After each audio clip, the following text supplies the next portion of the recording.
ભગવાન જાણે, સાચું ખોટું ભગવાન જાણે. પછી હું તો બોલે જ નહીં કે ભાઈ આપણે બરાબર છે. તો મેં માથા લઈ લીધું, બધા રેડી ગયા. પછી મંદિરમાં જઈને માતાજીના આગળ બેઠો, રામ રામ કરતો બેઠો હતો. અને ભાઈ આ પોગળુંથી હું નામ દેવજીનો છોકરો ભાઈ સંજયભાઈ આવ્યો કે શેઠ ચિંતા ના કરતો, એક કડવો કપચી મારી આવી જશે. પછી કપૂરથી એક ભાઈ આ મને નામ નહીં આવતું, પણ એમણે કહ્યું કે એક કડવો કપચી શેઠ હું આપી દઈશ.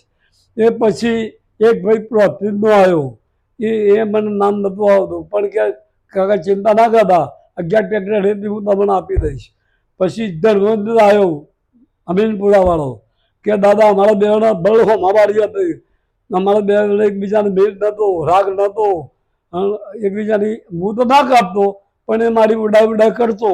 પણ હું તો એ બધું પણ એ કશું મગજમાં ના આવે. એ તો જેનો જેવો સ્વભાવ એવા ભાવ હું કાઢી નાખું. ગમે તેવું મને બોલ્યો હોય પણ એ મગજમાં રાખવું જ નહીં, એ બધું કાઢી નાખ. કારણ કે વિકાસ કરવો છે, થોડા રાબે કાઢ્યા છે, લોકોની સુવિધાઓ ઉભી કરી આવવાની છે, અને લોકો માટે આપણે આગળ વધ્યા છીએ. એ લોકોને આપણે શું આપ્યું એ સાબિત કરવું હતું. આપણે લડવું નહોતું, જેથી કરીને હું લડવાની બાબતનો બિલકુલ મોડો હતો અને ગમે તે રીતે સમજાવવું.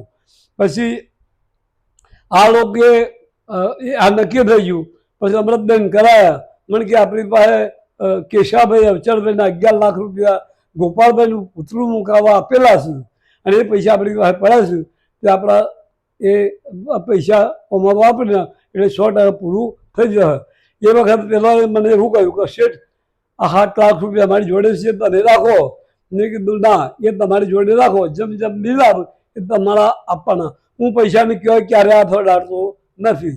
કાર્ય બધો કરીશ પણ પૈસો મારા ગુજરાત મારા ઘેર લઈ જતો નથી. ગામનું હોય, ઘરનું હોય કે સમાજનું હોય, પણ પૈસાનું હું હાથ અડાડતો નથી. એટલે એમને પછી બિલ પરમેન્ટ પૈસા રહ્યા અને આખો શેડ પૂરો થઈ ગયો. અને ત્યાર પછી બીજું કાર્ય એવું હતું કે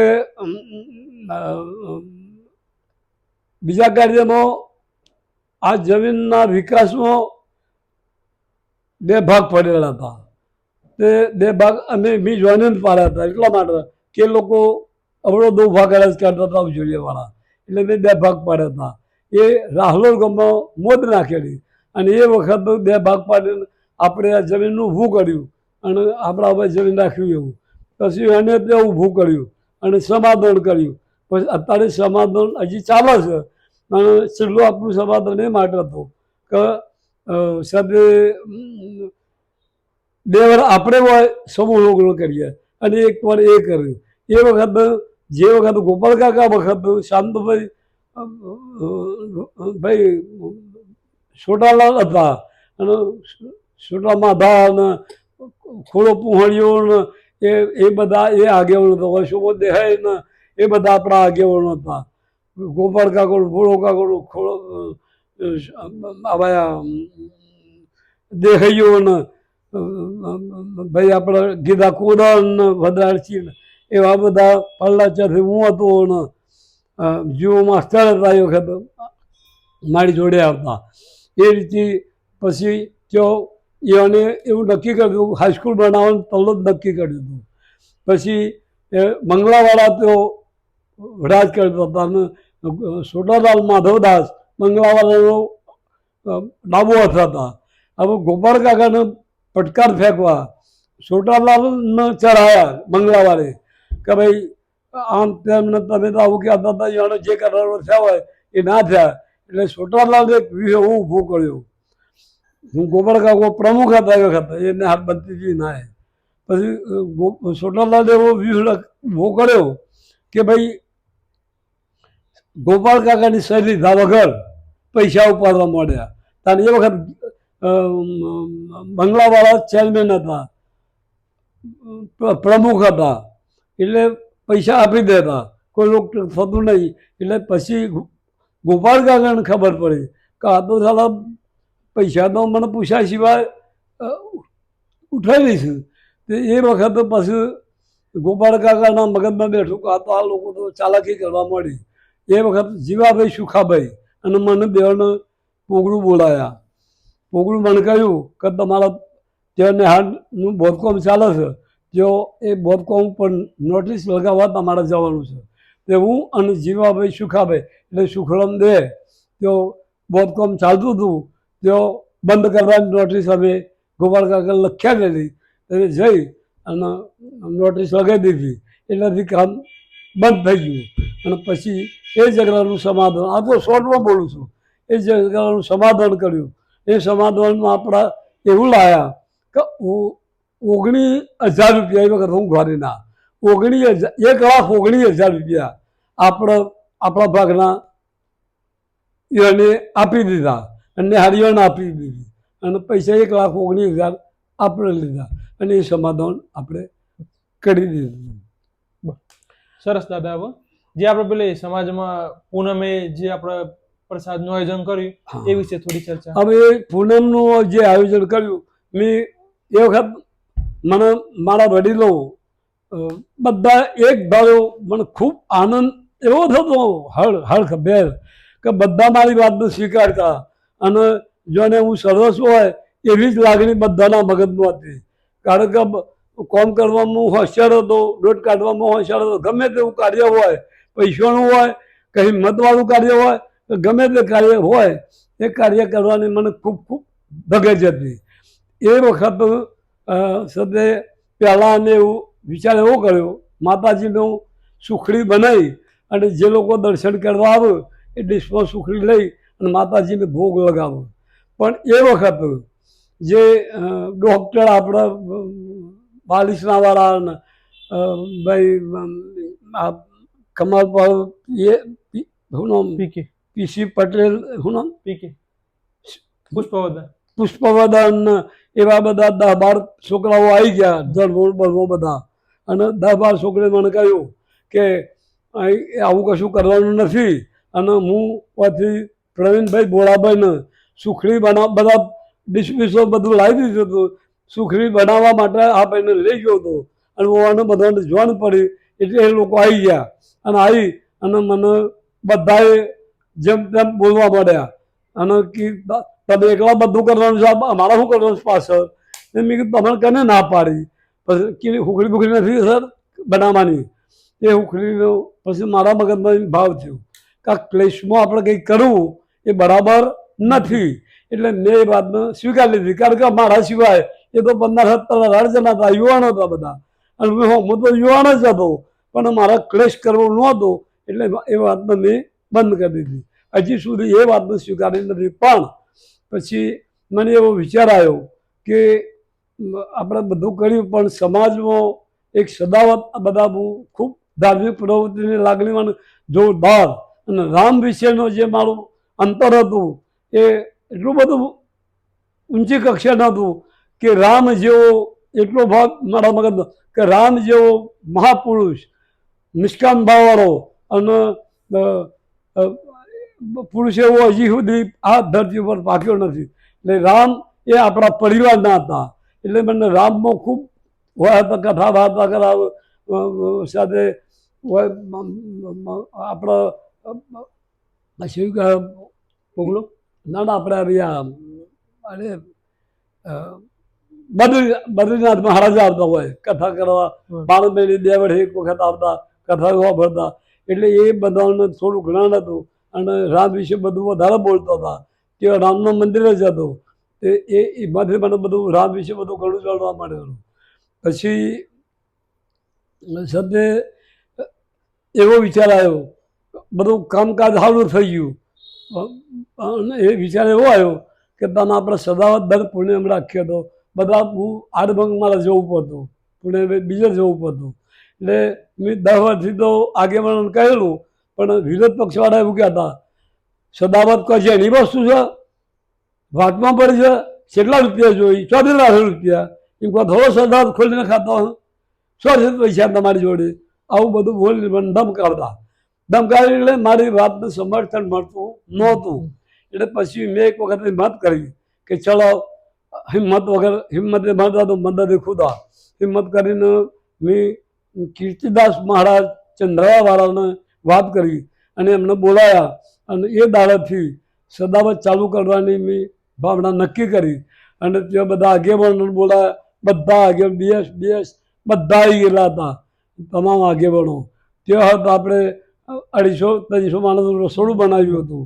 અને આપણેથી થોડુંક લાડુ થાય નહોતા, પણ બુદ્ધિને એવું બનાવ્યું કેમ કે આપણે અર્પિતાબેન જવનપુરા એ વખત જરા એમ ઓફ થઈ ગયેલો હતો, ખરાબ બનાવ બન્યો હતો, એટલે એ મેં લાડુ નહોતા બનાવ્યા, એના કારણે મેં પછી બધા જમ્યા, પછી મિટિંગ બેઠી, બધા બેઠા અને મહારાજ આપણા કીર્તિદાસ મહારાજ એનું પ્રવચન ચાલુ કર્યું. પ્રવચન ચાલતું હતું અને એટલામાં તો બધાએ પોતપોતાના ઉમરકા ઊભા કરી અને એક ભાઈ કે મારી પુણ્યમ, બીજો કે મારી પુણ્યમ, પ્રવચન ચાલતું થતું જાય એમ પુણ્યમો લખતા 7 પુણ્યમો એ જ દાડે લખાઈ જાય. અને એ ચાલુ થઈ ગયું. અને દ્વારકાદાસને મને ખૂબ મદદ કરવાનું કહ્યું. અને આજે દ્વારકાદાસ તો મને સમાજનો બધાને મદદ કરે છે, થોડો ભાવ એનો સમાજ પ્રત્યે ઘણો સારો છે. અને એ મફત સેવાઓ અત્યારે પણ દ્વારકાદાસ આપે છે. જગદીશલાલ ભાઈ, કનુભાઈ, હું એમ અમે બધા સેવાઓ આપીએ છીએ. બીજા 2-3 માણસો રોક્યા છે. અને સાથે આપણા પ્રહલાદચંદનું એક વખત એવું બનાવ બન્યો હતો. પ્રહલાદચંદનું હમણાં શિવાભાઈનું લગ્ન હતું અને ત્યાં વરસાદનું અધ્યય આવી, આપણું ત્યાં વિધિ પતી જાય ન પતા જમ્યા વખતે જાય. પછી હું અંદર રૂમમાં એકાંતમાં જમવા બેઠો હતો અને બધા છોકરા પ્રહલાદચંદના આવ્યા, બધા 20-25 છોકરા. પછી શેઠ જોયું ભાઈ, એમાં તો વરસાદનું તો આપણે શું આવી ગઈએ, આ તો કુદરતની વસ્તુ છે, આપણા હાથની વસ્તુ નથી. કોઈએ હું કશું કયા ખા પછી મેં કીધું ભગવાનને આપણે શું કરીએ, બોલો તમારે કેવું છે.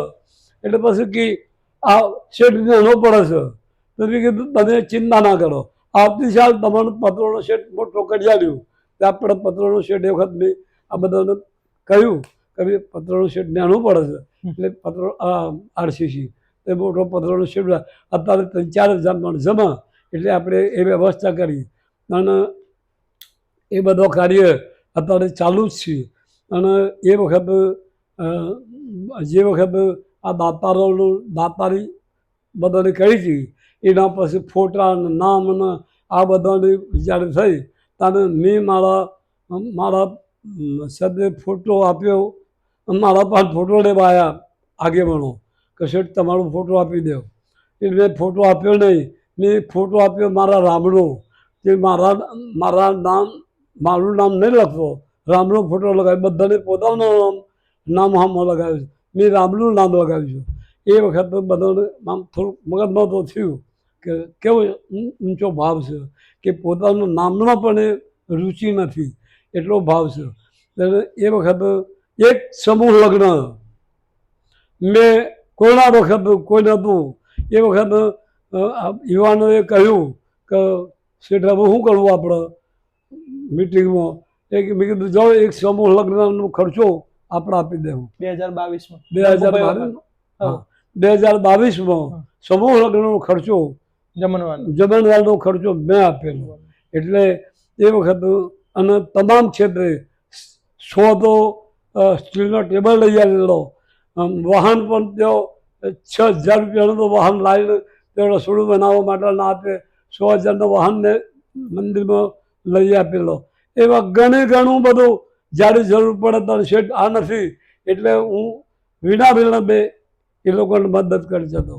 આ વર્ષે પણ દર વર્ષે હું ચોધરીના સિક્કા કન્યાઓને આપતો. અને એ કન્યાઓ ચોધરીના સિક્કા પછી છેલ્લા 2 વર્ષ ગ્લાસ આપ્યા ચોધરીના. ઉજેડીયામાં લગ્ન હતો એ વખત પણ ઉજેડીયાવાળાને બી ચોધરીના ગ્લાસ આપ્યા હતા.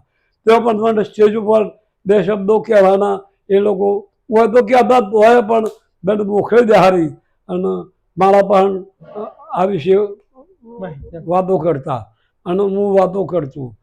પછી એક વખત વાયનું જમાડ્યું, એટલે મેં બધાને બોલાવતા. એ વખત 18 લગ્ન હતો, 14 કયો લગ્ન હતો. બધી ભાઈઓ બહેનો બોલાવી અને એ લોકોના માટે ચીલું બોનું ને એ બધું તૈયાર કરીને રાખેલો અને જમણવાર રાખેલો મારા તરફથી બધો. અને અમીચંદભાઈ હીરાભાઈ એ વખત પ્રમુખ હતા જિલ્લા સંઘ પેલા બેંકના ચેરમેન હતા. એમને બોલાય એમના હાથે આ બધું આપવાનું હતું. બીજા બધાએ આવેલા હતા એ વખત. પછી બધું જમીન આ બધું ચાલુ કર્યું. જમ્યા પહેલો બધું. પછી એક બેન વિધેને મેં એક બે બહેનો વાતો કરેલી કે આ કન્યાદાન એ બધું આવે છે એ બધું પણ તમે આમાં શું યોગદાન આપો. એટલે એ બહેનોને સમજાયું. એટલે એક બે બહેનો વિધેને કહ્યું કે દાદા અમે પણ સમાજનો છીએ, અમારા માટે તમે જો આટલું બધું સમાજ હિત કરતો અને વિચારતો હોય, આ સમૂહ લગ્ન આ બધું સમાજના લોકોને સુખી કરવાનું વિચારતા હોય તમે બધા, તો મેં અમારે કંઈક તો યોગદાન આપવું પડે ને. એક બેન એમ કે દાદા એવું કરો, અમને ખાલી કન્યાદાન જે બધું આવે એ મને 2,000 જ રૂપિયા આપો અને બાકીના પૈસા ભલે સમાજનો અમારા તરફથી સમાજનો વાપરવાના, વિકાસમાં વાપરવાના. અને જે ભેટ સોદાઓ આવ્યું એ તમે બધે અમને આપી દેજો. એટલે અમે એ બધું નક્કી કર્યું. આજે પણ એ 2,000 જ રૂપિયા એ બહેનોને કન્યાદાન આપ્યા છે. બાકીના કન્યાદાન આપણે સમાજના વિકાસ માટે આપે. એ પણ એમનું સમજ દીકરીઓ પણ કે આ મારું છે ને, આ બીજા વર્ષે બીજી બહેનો આવવાની છે. એટલે એ બધું અમે તમામ દીકરીઓ તરીકે મદદ કરીએ છીએ. એટલે મારી મદદ તમે સ્વીકારો દાદા, એવું અમે ચાહીએ છીએ. એ બધી બહેનોએ મેં કીધું બેન તમારા આગ્રહને માન રાખીને હું આ વાત સ્વીકારું છું. એ વખતે એ વાત સ્વીકાર બધા તાળીઓના ગડગડાટથી વધારી લીધા. અને એ પ્રથા 2000 અત્યારે હાલ પણ ચાલુ છે. બરાબર. દાદા આપણે અહીંયા આપણા જે વ્લોગનો વિરામ આપીશું. અને દાદાએ જે વાત કરી સદાવતની, તો એના મેં પ્રત્યક્ષ સાક્ષી હતા. દાદાએ જ્યારે કીધું કે આપણે આ પ્રમાણેનું આયોજન કરવાનું છે, તો મારાથી થતી મદદ અને દુકાન હતી આપણે તો કરિયાનું, પછી જે સામાન ખૂટતો હતો તે લાવી, પછી સરસ પૂનમનું ભોજન કર્યું હતું. અને તે દિવસથી ચાલુ થયું આજ દિન સુધી લગભગ દર પૂનમે 200 થી 300 માણસ ત્યાં જમે છે. અને એક નાનો એક પારિવારિક પ્રસંગ હોય તેવી રીતનું ત્યાં આયોજન લાગે છે. તો બસ મને અહીંયા વિરામ આપજો અને હું રજા માગું છું. જય સિયારામ. બસ દાદા, આ તો 1 કલાક